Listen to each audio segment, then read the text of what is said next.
మరి బైబిల్లో హెస్కేలు గ్రంథము 34వ అధ్యాయము మొదటి నుంచి కొన్ని వచనాలు చదువుతానండి. మరియు యెహోవా వాక్కు నాకు ప్రత్యక్షమై ఇలాగు సెలవిచ్చెను, నరపుత్రుడా, ఇశ్రాయేలీయుల కాపరులను గురించి ఈ మాట ప్రవచింపుము. ఆ కాపరులతో ఇట్లనుము, ప్రభువు యెహోవా సెలవిచ్చినదేమనగా, తమ కడుపు నింపుకొను ఇశ్రాయేలీయుల కాపరులకు శ్రమ. కాపరులు గొర్రెలను మేపవలను కదా, మీరు కొవ్విన గొర్రెలను వధించి కొవ్వును తిని బొచ్చును కప్పుకొందురు గాని ఆ గొర్రెలను మేపరు. బలహీనమైన వాటిని మీరు బలపరచరు, రోగము గల వాటిని స్వస్థపరచరు, గాయపడిన వాటిని కట్టరు, తోలివేసిన వాటిని మరల తోలుకొని రారు, తప్పిపోయిన వాటిని వెదకరు. అది మాత్రమే కాక మీరు కఠిన మనస్కులై బలాత్కారముతో వాటిని ఏలుదురు. దేవుడు ఒకసారి యెహెజ్కేలు ప్రవక్తను పిలిచి కాపరులకు ఒక సందేశం ఇస్తున్నాడు. యెహెజ్కేలు కూడా దేవుని సేవకుడే, కానీ ఆయన దేవునికి లోబడిన సేవకుడు, దేవుడు చెప్పమన్నది చెప్పిన సేవకుడు. నాకు బైబిల్లో ఉన్న ఇర్మియా ప్రవక్త అన్న, యెహెజ్కేలు ప్రవక్త అన్న చాలా ఇష్టమండి. ఎందుకంటే చెప్పదలుచుకున్నది చెప్పి ఊరుకోకుండా ఉండరు. అంతేకాదు, వాళ్ళు చెప్పేటప్పుడు వేదనతో చెప్తారు, భారంతో చెప్తారు, బాధతో చెప్తారు. ఏదో పక్కింటోళ్ళని తిట్టినట్టు కాకుండా, మన పిల్లల్ని మనం గద్దించుకున్నప్పుడు ఎట్లుంటుంది, పక్కింటోళ్ళని గద్దించినప్పుడు ఎలాగుంటుంది చెప్పండి. మన పిల్లల్ని మనం గద్దిస్తున్నప్పుడు, బారే ఎందుకు రా చెడిపోతావు రే అంటాం. ఆడు చెడిపోతాడు రాడు అంతే, వాడు బతికే అంత, ఆడు బాబంతా, ఆడు అమ్మ అంతా, ఆడు అంతే అంటాం. వాళ్ళైతే అట్లా అంటాం. మన వాళ్ళైతే ఏమంటాం, రే నాయనా నా బిడ్డవరా నువ్వు అంటావు. అలా చెప్పాడు ఇర్మియా, అలా చెప్పాడు. ఒక దైవ సేవకుడు గద్దించాలి, హెచ్చరించాలి, కానీ అధికారం చెలాయించకూడదు, పెత్తనం చేయకూడదు, ఏదో డ్యూటీ చేసినట్టు చెప్పకూడదు. అందుకనే నాకు ఇర్మియా అంటే ఇష్టం అండి. విలపించు ప్రవక్త, కన్నీటి ప్రవక్త. జనులు దేవుని వాక్యాన్ని వినకపోవడం చూసి గుండె బాదుకున్నాడు యెహెజ్కేలు. ధర్మశాస్త్రాన్ని మేరటం చూసి నా కన్నీళ్ళు ఊటైపోయిందన్నాడు ఇర్మియా. ఈ ప్రవక్తలు ప్రవచించినప్పుడు యెహోవా సెలవిచ్చినదేమనగా అని మొదలుపెట్టేవారు, యెహోవా ఇలాగు సెలవిచ్చుచున్నాడు అని ముగించేవారు. నేను చెప్తున్నా అనేది కాదు. ఇక్కడ జైపాల్గా నేను ఇక్కడ చెప్పడానికి నా దగ్గర ఏం సరుకు లేదు, ఏం లేదు నా దగ్గర. నేను చెప్పే మాటల వల్ల ఎవరికి ప్రయోజనం లేదు. దేవుడు చెప్పమన్న మాటలు చెప్పాలి. ప్రభా నేను చెప్తే వినరు అనేవాడు ఇర్మియా. వారు వినినను వినకపోయినను వారి మధ్య ప్రవక్త ఒకడున్నాడని తెలుసుకున్నట్లు నువ్వు చెప్పు అన్నాడు దేవుడు. కాబట్టి నిర్మోహమాటంగా ఉన్నది ఉన్నట్టుగా బోధించేవారు వీరు. ఈ యెహెజ్కేలును ఎందుకొని ఇశ్రాయేలు జనాంగాల్ని కావలమని కాపరులుగా ఉండమని నేను కోరుకుంటే, ఆ కాపరులు ఎలా అయిపోయారో చూడవయ్యా, ఆ కాపరులను పోయి హెచ్చరించవయ్యా అని ఈ భాగాన్ని చెప్పాడు. ఏమయ్యారంట ఆ కాపరులు? మళ్ళొకసారి చదువుతాను. మీరు కొవ్విన గొర్రెలను వధించి కొవ్వును తిని బొచ్చును కప్పుకొందురు గాని గొర్రెలను మేపరో. తమ కడుపు నింపుకొను ఇశ్రాయేలీయుల కాపరులకు శ్రమ. ఒక కాపరిగా ఉండటానికి ముందు దేవుని చేతుల్లో నలగాలండి, దేవుని పిలుపుకు లోబడాలండి, దేవుని పిలుపు ఉండాలి. నన్ను నా తల్లి గర్భములో దేవుడు ఏర్పరచుకున్నానని చెప్పినప్పుడు, నీవు గర్భము నుండి బయలుపడక మునిపే నేను ప్రతిష్ఠించి తిని జనములకు ప్రవక్తగా నిన్ను ఏర్పరిచి తినని చెప్పిన వాగ్దానాన్ని పట్టుకొని సేవకుండా అయ్యాను, కానీ బతకలేక కాదు, లేక సరదాగా కాదు. మా నాన్నగారు ఒక డెప్యూటీ ఎగ్జిక్యూటివ్ ఇంజనీర్గా పనిచేసేవారు. నన్ను డాక్టర్ చదివించాలని ఆశపడ్డారు. నేను అప్పుడే బైపీసీ ముగించి డాక్టర్ కోర్స్కి వెళ్ళటానికి రెడీగా ఉన్న సమయంలో యేసు ప్రభు ఆశ్చర్యకరంగా మా నాన్నను మార్చాడు. మా నాన్న నా కోసం ప్రార్థన చేస్తే నేను రక్షించబడ్డాను. నేను రక్షించబడిన తర్వాత నేనేమనుకుంటే కాదు, నా కొరకు దేవుని చిత్తం ఏంటని తెలిసినప్పుడు నీవు నా సేవకుడు అవ్వాలని పిలిచాడు. 18 ఏళ్ళ యవనస్తుడిగా బైబిల్ పట్టుకుంటే అంతవరకు నేను బైబిల్ చదవలేదు. నాకు ఇంకా మెడ్రాస్ వీధుల్లోనికి బైబిల్ ట్రైనింగ్ వచ్చిన తర్వాత ఒక వీధిలోనికి వెళ్ళి నన్ను సాక్ష్యం చెప్పమంటే, వాక్యం కాదు సాక్ష్యం చెప్పమంటే కాళ్ళు చేతులు మైకు అన్నీ వణుకుతా ఉన్నాయి. మైక్ ఎక్కడుంది? మైక్ లేదులేండి. నా పక్కనే ఉన్న బైబిల్ స్టూడెంట్, నువ్వేం సాకుడు అవుతావయ్యా, నువ్వేం పాస్టర్ అవుతావయ్యా అని ఎగతాళి చేశారు నన్ను.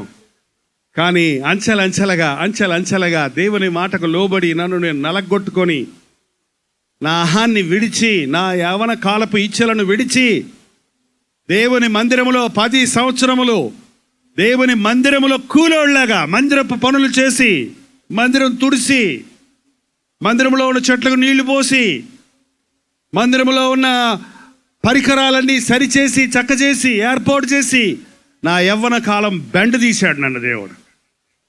కాబట్టి ఈ రోజుకి ఇంకా నేను యవ్వన బలాన్ని కలిగి ఉన్నాను, దేవుని బలాన్ని కలిగి ఉన్నాను. పాపానికి వాడలేదు నా యవ్వనాన్ని, లోకం కొరకు ఖర్చు పెట్టలేదు నా యవ్వనాన్ని. ఈ రోజున ఇవాళ మారి 3 నెలలు బైబిల్ క్లాస్ చేసి నెక్స్ట్ డే పాస్టర్ అయిపోదాం అనుకుంటున్నారు. కాబట్టి వెంటనే BTH చేస్తే బ్యాచులర్ ఆఫ్ థియాలజీ. అసలు థియాలజీలో చేసేవాళ్ళు దేవుని సేవకు పనికిరారండి. థియాలజీ అంటే అంత బుర్రకే నాలెడ్జ్, అది అనుభవంలో లేదు. నేను చాలామంది బైబిల్ స్టూడెంట్స్ చెప్తుంటాను, మీరు నిజంగా బైబిల్ స్టూడెంట్స్గా ఉండాలంటే మీ క్లాస్ రూమ్లో బైబిల్ గురించి నేర్చుకునే విషయాలు కాక మీరు మోకాళ్ళ మీద దేవుని సందులో నేర్చుకోండి. ఒక ఆయన మంచి ప్రసంగాలు చేస్తాడట.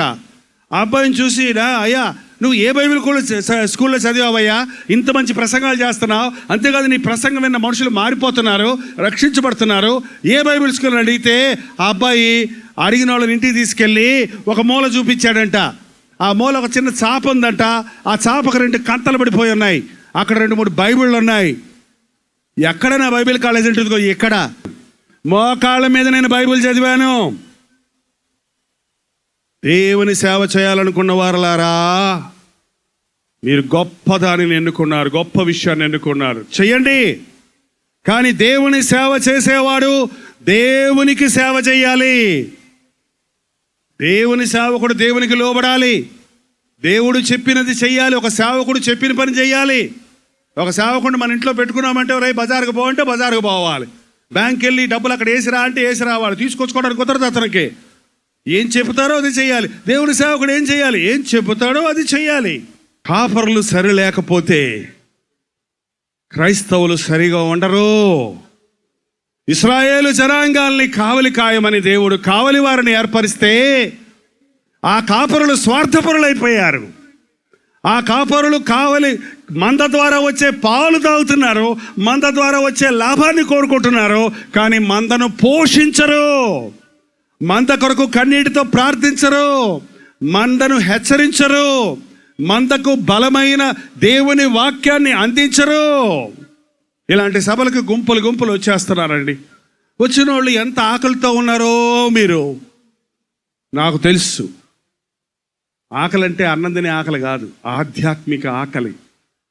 అంతరంగంలో ఉన్న లోటు, అంతరంగంలో ఉన్న ఆవేదన, అంతరంగంలో ఉన్నటువంటి అశాంతి, జీవితంలో ఉన్న కష్టాలు, జీవితంలో ఉన్న సమస్యలు ఈ దేవుని సన్నిధికి వెళితే నా హృదయానికి ఆనందం దొరుకుతుంది, క్షమాపణ దొరుకుతుంది.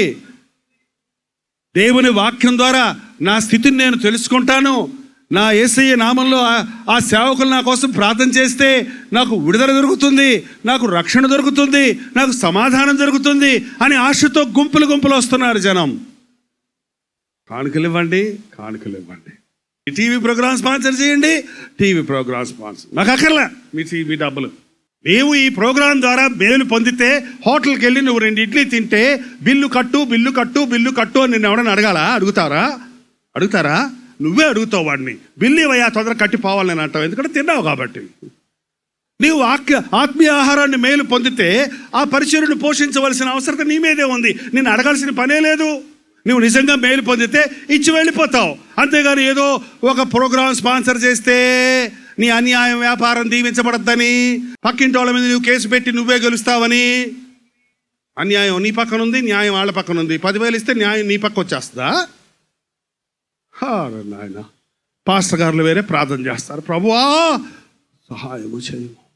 పూర్వదినంలో మీ నాయన ఆత్మ చచ్చిపోయి నరకంలో ఉంది.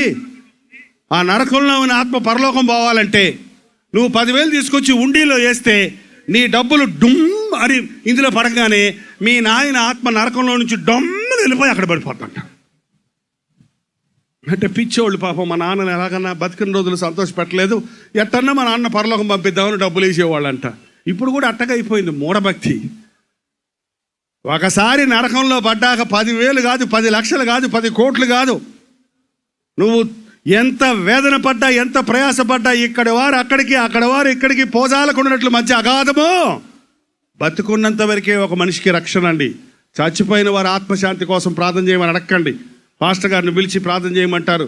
పాస్టర్ గారు వేరే పెద్ద ప్రార్థన చేస్తారు. ప్రభువా, ఈ నీ సేవకుడు తాగి తాగి తాగి చచ్చిపోయి ఉన్నాడు, ఈయన ఆత్మకు శాంతి దయచేయము. అదేనండి, తాగి తాగి తాగనేది బ్రాకెట్లో. ఈ ఆత్మకు శాంతి దయచేయమంటే ఎట్ట నువ్వు ఇక్కడ ప్రార్థన చేస్తే వాడు అల్లాడుతున్నాడు ఆల్రెడీ నరకంలో. ఆ ధనవంతుడు అల్లాడిపోతున్నాడు, యాత్ర పడలేకపోతున్నానయ్యా. ఆ లాజర్ని పంపించి నాకు 5 బ్రదర్స్ ఉన్నారు అక్కడ, వాళ్ళు కూడా ఇక్కడికి రాకుండా కనీసం వాళ్ళకి చెప్పమను అంటే ఏమన్నాడు అబ్రహాము? అక్కడ ప్రవక్తలు ఉన్నారు, వాళ్ళు చెప్తే నమ్మరయ్యా, వాళ్ళు చెప్తే నమ్మకపోతే ఇక్కడికి రావాల్సిందే. ఏమండి, నరకం ఉంది, పరలోకం ఉంది, నీకు అవసరమైన బోధ అది. ఓరకే నీకు కలిగిన బాధను కాసేపు విసిరేసి అనేసి పంపించేయటం కాదు. నీ గాయము లోతుగా తవ్వి తీసేయాలి. కొంతమంది డాక్టర్లు ఉంటారండి, ఏదైనా జబ్బు వస్తే మంచి పెయిన్ కిల్లర్ ఇచ్చి పంపించేస్తుంటారు. ఆ లోపల ఆ జబ్బు ముదిరిపోతూనే ఉంటుంది. ఆ జబ్బుకు ఒక ఆపరేషన్ కావాలి. ఒక విషం, ఒక గ్రంథి, ఒక క్యాన్సర్ స్టార్ట్ అయింది అక్కడ, దాన్ని తీయాలి, దాన్ని ఆపరేషన్ చేసి ఆ భాగాన్ని తీసి పడేసేయాలి. అది కొంచెం బాధ అయినా ఖర్చు అయినా అది చేసినప్పుడు ఆ వ్యక్తికి ఆరోగ్యం దొరుకుద్ది. కానీ పై భక్తి ఈ రోజున లోతుగా పశ్చాత్తాపడకుండా, ఎయిడ్స్ రోగినయ్యా ప్రార్థన చేయమంటే అవును, ఎయిడ్స్ రోగం నీకు పోవాలని ప్రార్థన చేస్తే యేసు ప్రభువు స్వస్థపరుస్తాడు. కానీ ఆ రోగం రావడానికి నీవు చేసిన వ్యభిచారాన్ని గురించి ఒప్పుకోవాలి, పశ్చాత్తాపడాలి, ఆ చెడు దుష్ట సాంగత్యాన్ని విడిచిపెట్టాలి అని చెప్పకుండా ప్రార్థన చేయటం వల్ల ప్రయోజనం లేదండి. కాపరికి దేవుడు ఒక పని ఇచ్చాడు. ఏంటా పని? చూడండి, అక్కడ ఉన్నాయి 34వ అధ్యాయంలోనే. బలహీనమైన వాటిని బలపరచరు, రోగము గల వాటిని స్వస్థపరచరు, గాయపడిన వాటిని కట్టరు, తోలివేసిన వాటిని మరల తోలుకొని రారు, తప్పిపోయిన వాటిని వెదకరు. ఏంటి ఒక దేవుని సేవకుడి పని? బలహీనమైన వాటిని బలపరచాలి. ఈ రోజున క్రైస్తవులు అనబడేవారు ఎలా ఉన్నారు? బలంగా ఉన్నారా? సారాయి బాటిల్ ముందుకు వస్తే నాకొద్దు, నా దేహము దేవుని ఆలయము, ఇది తాగి నేను నా శరీరాన్ని అపవిత్రపరచుకొనను అని చెప్పగలడా? లేక అటు ఇటు చూసి తాగేస్తున్నాడా? తాగేసి మళ్ళీ ఇంటికి వచ్చి నాయన తప్పు చేశానయ్యా క్షమించు అంటున్నాడా?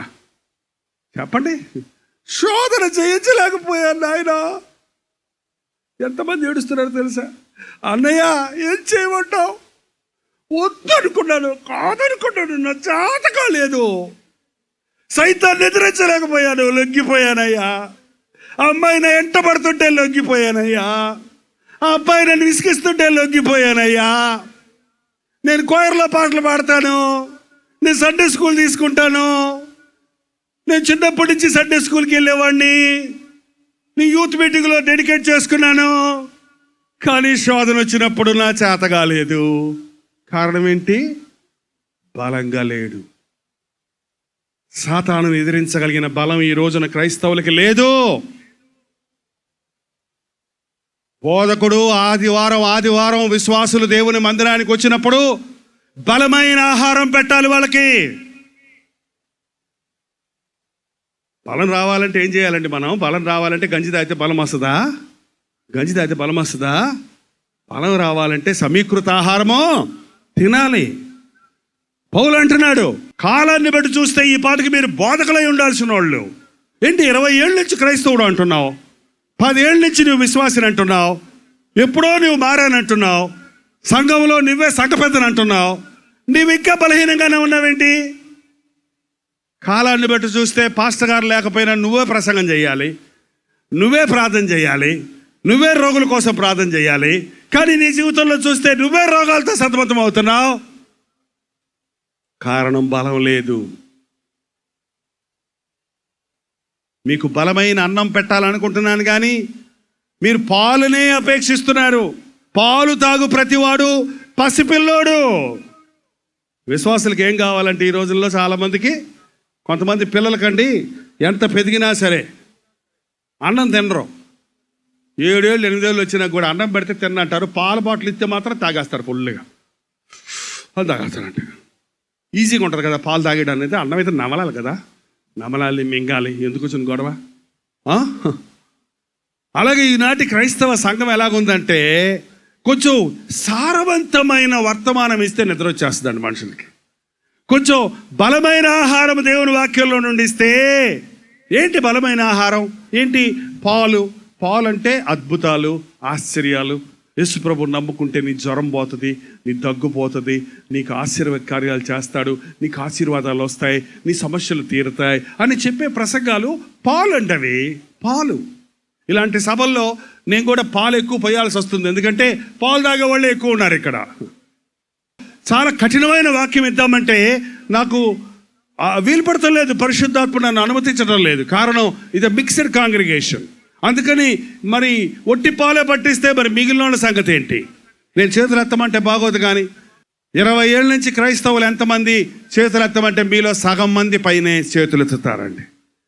మీ నాయన మీ తాతగారు క్రైస్తవులు అన్నోళ్ళు చెయ్యెత్తండి అంటే మీలో చాలా మంది చేతులెత్తి చూపిస్తారు. 3 తరాలు 2 తరాల నుంచి యేసు ప్రభువుని నమ్ముకున్న నీవు బలమైన ఆహారం తింటున్నావా, పాలు తాగుతున్నావా? ఇంకా దేవుడు ఏదో ఒక ఆశ్చర్యం చేయాలి, ఒక అద్భుతం జరగాలి, ఓ స్వస్థత జరగాలి, అప్పుడు నేను యేసు ప్రభువుని నమ్ముకుంటాననే పరిస్థితుల్లో ఉన్నావా? లేకపోతే నన్ను యేసు ప్రభువు రక్తమిచ్చి కొన్నాడు, నేను ఆయన సొత్తు, నా దేహము దేవుని ఆలయము, నా దేహముతో నేను దేవుణ్ణి మహిమపరచాలి, నేను దేవుని చిత్తాన్ని ఎరగాలి, ఆయన చిత్తానుసారంగా బ్రతకాలి, ఈ యేసయ్యని గురించి ఇతరులకు చెప్పాలి అనేటువంటి భారం కలిగి ఉన్నావా? బలహీనులను బలపరచాలి. ఈ కల్వరి ఇవాంజలికల్ ఫెలోషిప్లో మా ముఖ్యమైన పని, నాకు చాలా ఇంట్రెస్ట్ అయిన మినిస్ట్రీ బలహీనుల్ని బలపరచటం. కృంగిన వారిని, దిగులుతో ఉన్నవారిని, చింతతో ఉన్నవారిని, ప్రభువు కొరకు బ్రతకాలని ఆశించి బ్రతకలేకపోతున్న వారిని ధైర్యపరచటానికి, వాళ్ళతో కూర్చొని ప్రార్థన చేయటానికి, వాళ్ళ సమస్యలు విని వారికి సరైన సలహాలు బైబిల్లో నుంచి ఇవ్వడానికి, అది పరిచర్య అండి.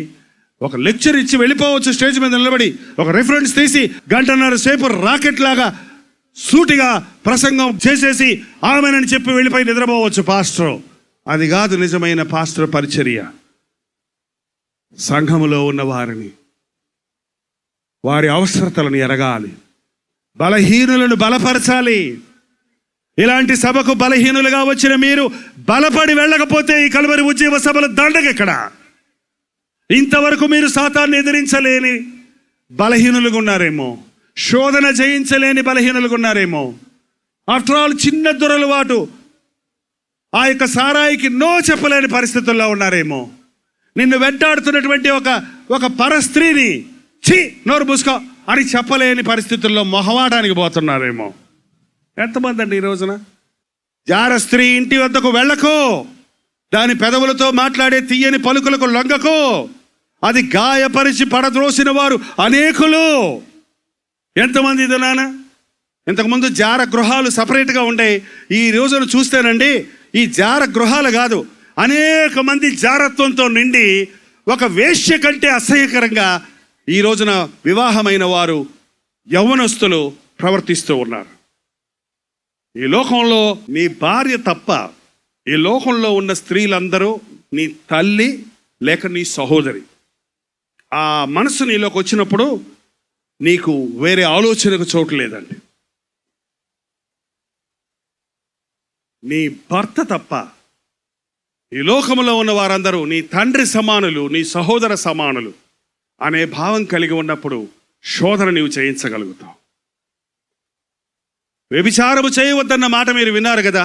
నేను మీతో చెప్పినదేమనగా, ఒక స్త్రీని మోహపు చూపుతో చూచు ప్రతివాడు అప్పుడే తన హృదయంలో వ్యభిచారము చేయుచున్నాడు. ఎలాగూ నీవు పరస్త్రీని మోహిస్తావు? ఎలాగూ పరస్త్రీని గురించి తప్పుగా ఆలోచిస్తావు? పొరుగువాని భార్యను చూసి ఎందుకు నీవు ఆశిస్తావు? నీవు బలహీనుడివి. ఒకడు అగ్ని మీద నడిచిన ఎడల వాడి కాళ్ళు కమలకుండునా, ఒకడు ఒడిలో అగ్ని ఉంచుకొని ఎడల వాడి ఒడి కాలకుండునా, తన పొరుగువాని భార్యను కూడువాడు ఆ ప్రకారమే నాశనమగుడు. ఈ వాక్యం నీకు సరిగ్గా చెప్పుంటే, వినుంటే, పరస్త్రీ విషయంలో నువ్వు జాగ్రత్తగా ఉంటావు. ఇది బలమైన ఆహారం. వేశ్య నోరు లోతైన గుయ్యి, పరస్త్రీ ఇరుకైన గుంట. యెహోవా శాపము నొందిన వాడు దాంట్లో పడతాడన్నది బైబిల్లో. ఎంతమంది దినాన తమ జీవితాలను నాశనం చేసుకుంటున్నారు. బలహీనులను బలపరచాలి. శోధన జయించువాడు ధన్యుడు. ఆధ్యాత్మిక బలం నీకు కావాలంటే మోకాళ్ళుని ప్రార్థన చేయి. ఆత్మలో బలం చేకూరాలంటే కొట్లో తెచ్చుకునే మందులో మాకులు వేసుకుంటే ఆధ్యాత్మికంగా బలం రాదు నీకు. మోకాళ్ళ మీద ఉన్నవాడు సాతానుని గజగజలాడిస్తాడు కాబట్టి శోధనకు లొంగడు. ఎంతకాలమైంది నీవు 1 గంట సేపు ప్రార్థన చేసుకొని? ఎంతకాలమైందంటే? ఈనాటి బోధకులు ప్రార్థన చేసుకోండి అని చెప్పరు, ప్రార్థన చేస్తామని చెబుతారు. అందుకే నేను భయపడతా. మీ భారాలు మాకు పంపించండి, ప్రార్థన చేస్తాం, మీరు కూడా ప్రార్థన చేయండి అని చెప్తాను. ఎందుకంటే మీరు ప్రార్థన చేయాలి. మీరు ప్రార్థన చేయడానికి శక్తి లేకపోతే, ఈ స్పీకర్ నేను ఎత్తలేకపోతే కొంచెం చెయ్యమని ఎవరిని అడుగుతాం. కానీ నువ్వే ఎత్తి నేను కూర్చొని చూస్తా నిద్రపోతుంటాను అంటే ఎట్ట కుదురుద్ది? నువ్వే ప్రార్థన చేయి మా కోసం, మేము ఉపవాసం ఉండి నువ్వు ప్రార్థన చేయి, మేము బిర్యానీ తిని నిద్రపోతాం అన్నట్టున్నారు ఈ రోజుల విశ్వాసులు. గట్టిగా అడిగితే నీకు డబ్బులు పంపించాం కదా, ప్రార్థన చేయి, నీ పని ఇంకేంటి, అంతే కదా అన్నట్టున్నారు. కాదు. నీకోసం 100 మంది పాస్టర్లు ప్రార్థన చేసిన, 100 రూపాయలు నువ్వు 100 మంది పాస్టర్లకు పోస్టులో అమ్మోలు పంపినా, నువ్వు మోకాళ్ళు అని ప్రార్థించకపోతే నీకు బలహీనం తప్ప బలం రాదు. Don't depend on pastors, depend on God.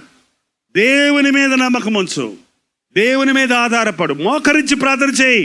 మీరు ప్రార్థించేవారయ్యారా? మీరు బలవంతులు. మీరు ప్రార్థించేవారయ్యారా? మీకోసం పాస్టర్ గారు ప్రార్థన చేస్తా కూడా ఫ్యామిలీ డాక్టర్ లాగా ఫ్యామిలీ పాస్టర్ ఉండక్కర్లేదు. నువ్వే సాతాను తరిమి కొడతావు. నీ దరిదారిపరకు రాడు సాతాను. వాక్యం అనే ఖడ్గము. వాక్యం చదవరేమండి, బైబిలే చదవరేమండి. పనికి మళ్ళీ ఎన్ని చదువుతారు? రోజుకి ఎన్ని SMS చదువుతారు మీ సెల్ ఫోన్లో? బైబిల్లో ఒక్క వచనం చదివావా ఎప్పుడైనా? చదివిన వాక్యం హృదయంలో భద్రపరుచుకున్నావా? దేవుని వాక్యము 2 అంచులు గల ఖడ్గం అండి. అది నిన్ను బాగు చేస్తుంది, అది సైతాన్ని ఎదిరిస్తుంది. వాక్యం అనే ఖడ్గం చేతిలో ఉన్నోడు సైతాన్ని చిత్తుగా ఓడిస్తాడు. అబద్ధ బోధకులు ఎక్కువైపోయారండి. ఎవడు దొంగ బోధకుడో నీకు ఎవడు చెప్పక్కర్లా. నువ్వు వాక్యం తెలిసిన వ్యక్తివైతే ఈ పాస్టర్ గారు చెప్పేది వాక్యానుసారమైందా కాదా నీకే తెలిసిపోద్ది. నువ్వు మోసపోవు, నువ్వు నష్టపోవు. వాక్యం చదవండి. రోజు ఉదయమే 1 అధ్యాయం చదవండి, రోజు మధ్యాహ్నం 1 అధ్యాయం చదవండి, రోజు సాయంకాలం 1 అధ్యాయం చదవండి. చదివిన వాక్యాలు ధ్యానించండి. రోజు 3 అధ్యాయాలు ఎప్పుడో ఒకప్పుడు చదవండి. కనీసం ఆదివారం 5 అధ్యాయాలు చదవండి. 1 సంవత్సరంలోపు ఈ చివరి నుంచి ఆ చివరి దాకా ముగించేయచ్చు. బెరయ సంఘస్థులు పౌలు శీలలు వెళ్ళి ప్రసంగించిన తర్వాత వాళ్ళు చెప్పిన సంగతులు బైబిల్లో ఉన్నాయో లేవో అని పరిశీలించి అప్పుడు నమ్మేవాళ్ళంట. ఈ రోజున కాపరులు మనుషుల్ని తప్పుదారి పట్టిస్తున్నారు. ప్రతి ఒక్కరు నోరు తెరిచి ప్రార్థన చేద్దాం. ఇదిగో ప్రభువా, నా జీవితము నీకు అప్పగించుకుంటున్నానయ్యా, నీ బిడ్డగా బ్రతుకుతానన్న వారు మీ చేయి ఎత్తి చూపించండి. ప్రార్థన చేసి కూటాన్ని ముగించుకుంటున్నాం. ప్రభు మీ హస్తాలు చూస్తున్నాడు. మీ బలహీనతను తీసివేసి బలవంతులుగా చేయాలని పరిశుద్ధాత్ముడు నిన్ను ఆవరించాలని ఆశపడుతున్నాడు. యేసయ్యా, నన్ను బలపరచు, నన్ను స్వస్థపరచు. ప్రతి ఒక్కరు నోరు తెరిచి ప్రభుతో చెబుదాం. పరిశుద్ధుడా, ప్రేమగల తండ్రి, మా మధ్య నీవు ఉన్నందుకై వందనములయ్యా. నీవు చెప్పమన్న మాటలు చెప్పామయ్యా. నీ సన్నిధిలోనికి వచ్చిన నీ బిడ్డలు విన్నారయ్యా. నా వాక్కు వరకే తిరిగి రాదన్నావు, అది భూమి మీదకెళ్ళి తన కార్యాన్ని నెరవేరుస్తుందన్నావు. విత్తబడిన వాక్యం మా హృదయాల్లో క్రియ జరగంచనిమ్ము నాయన, అద్భుతాలు జరగంచనిమ్ము నాయన. మార్పు పొందిన జీవితాలు ఈ రాత్రి నుంచి త్రాగుబోతులు ఇక్కడ ఉన్న వారందరూ మరా ఎన్నడూ ఆ త్రాగుడు జోలికి పోకుండా ఫలానా రోజు పరిశుద్ధాత్ముడు నన్ను దర్శించాడని సాక్ష్యం ఇచ్చుటకు సహాయం చేయము. దీర్ఘకాల వ్యాధులతో ఉన్నవారు, కిడ్నీ ప్రాబ్లంతో, లివర్ ప్రాబ్లంతో, లంగ్ ఎఫెక్ట్ అయ్యి, హెడేక్స్తో, ఎయిడ్స్తో, పలు విధములైన వ్యాధులతో ఉన్న వారిని ఈ రాత్రి నానా విధములైన రోగములను స్వస్థపరిచినందుకు వందనములు తండ్రి. కుమిలిపోతున్న మా గాయాలు, అంతరంగంలో ఉన్న బాధలు, మనస్మర్ధనలు, మనోవేదన ఈరోజు మమ్మల్ని విడిచింది. నా యేసయ్య నాకున్నాడనే ఆదరణ, ధైర్యము, సమాధానం కలిగింది. నా సమస్యలను ప్రభు పరిష్కరిస్తాడు అన్న విశ్వాసం మాకు కలుగు చేయము. కోటాలు ముగిసిన పరిశుద్ధాత్మ కార్యాలు కొనసాగించు నాయన. ఈ రొట్టెను నీటి మీద వేయము, ఒక రోజు అది తేలునన్నావు. విత్తిన వాక్యము ఫలిస్తుందని నీ బిడ్డలు తిరిగి వారి వారి స్థలాలకు వెళ్ళి వారి వారి గృహాలకు వెళ్ళి సాక్ష్యం ఇచ్చినట్లుగా, నిన్ను మహిమపరచినట్లుగా సహాయం చేయి. నిశ్చితమైతే నీ రాకడ ఆలస్యమైతే ఈ భూమి మీద మరల మేము కలుసుకున్నట్టుకు, నీ నీడల నీ రాజ్యములో నిరంతరము నీతో ఉండే భాగ్యాన్ని మేము అందరము పొందుకున్నట్టుకు సహాయము చేయము. మా దేశాన్ని కనికరించు, మా రాష్ట్రాన్ని కనికరించు. నిజ క్రైస్తవులుగా మేముండి మా భారతదేశానికి మేము దీవెనగా వెలుగుగా ఉండడానికి మా ఒక్కొక్కరిని కూడా ఆశీర్వదించమని యేసు క్రీస్తు నామములో అడుగుచున్నాము తండ్రి. మన తండ్రి అయిన దేవుని యొక్క ప్రేమయు, కుమారుడైన క్రీస్తు యొక్క కృపయు, ఆదరణకర్త అయిన పరిశుద్ధాత్మ యొక్క సహవాసమును కూడి వచ్చిన మనందరికీ ఇప్పుడును సదాకాలమును తోడైయుండును గాక. ఆమేన్, ఆమేన్, ఆమేన్. హల్లెలూయా. ముంబై పరిసర ప్రాంతాల్లో ఉన్న వారికి శుభవార్త. ప్రభుత్వమైతే ఏప్రిల్ 14వ తారీఖున ధారావిలోను, అలాగే ఏప్రిల్ 15వ తారీఖున గోరెగాన్లోను 2 స్థలాల్లో 2 ఈవినింగ్ గెట్ టుగెదర్స్ను ఏర్పాటు చేస్తున్నాం.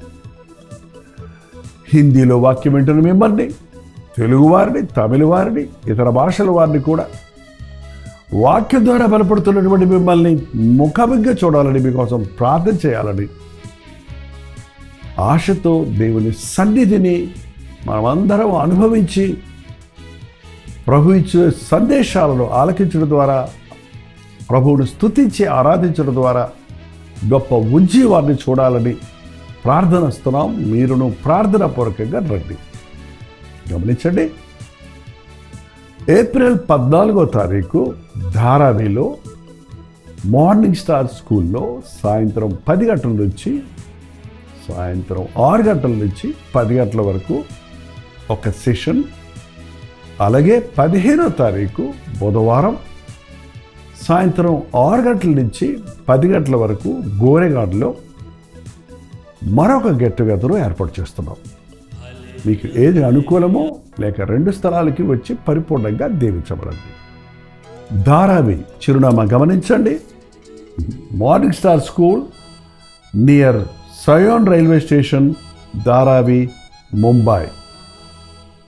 ఏప్రిల్ 14వ తారీఖు సాయంత్రం 6 గంటల నుంచి 10 గంటల వరకు. ఇంకా ఈ విషయమై వివరాలు కావాలంటే క్యూఆర్ కోడ్ స్కాన్ చేసుకోండి, లేక ఈ నెంబర్కి మీరు కాల్ చేసి వివరాలు తెలుసుకోండి.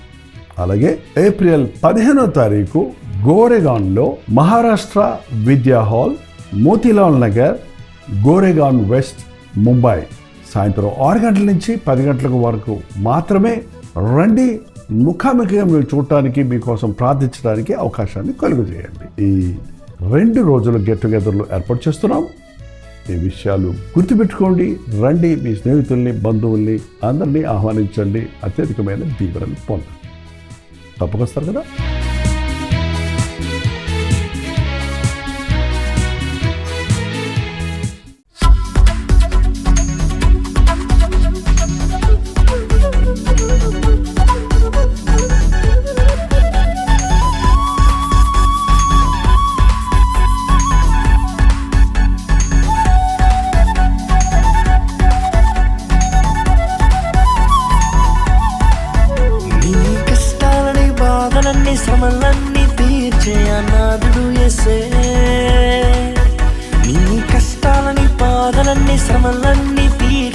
నాదుడు యేసే.